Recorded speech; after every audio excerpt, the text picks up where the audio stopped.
G20 summit, India and the UK have the opportunity to further their talks on the free trade agreement and iron out the remaining concerns on both sides.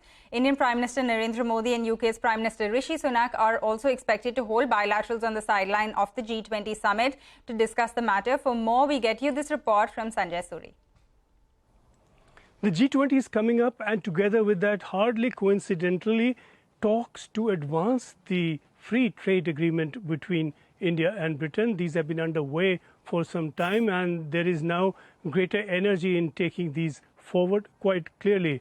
And we know that Prime Minister Sunak will be in India for the G20 talks, and G20 is the great multilateral platform for promoting trade and talks around trade and the economy. But there will be a move now in parallel to promote trade and economic improvement on both sides between Britain and India together with the G20 summit. The G20 coincides with the 13th round of talks under the FTA, and these clearly have been speeded up in time for the G20. Consider that the 12th round of the FTA talks concluded only last week, and the 13th got underway on Monday this week, very rapidly, quite unprecedented, this kind of speed. The FTA is certain to come up also in the bilateral between the two prime ministers of India and Britain, and they could well seek to nudge these talks past some of the hurdles and obstacles that have come up, as they inevitably would. British Trade Secretary Kemi Badenoch is also expected at the summit, and Indian Trade Minister Piyush Goyal will inevitably be there at the heart of the proceedings.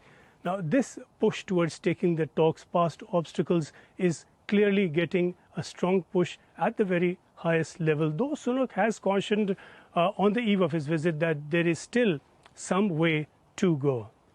Most of the negotiations are now complete if you were to go by the list, because agreement has been reached now on as many as 19 of the 26 chapters under which the talks have been carried out, and with further agreement on some of the other matters. But this relatively low-hanging fruit was never quite the issue.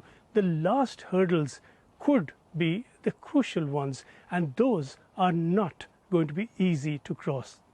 For that to happen, something substantial will have to be gained on both sides, and something substantial will have to give on both sides.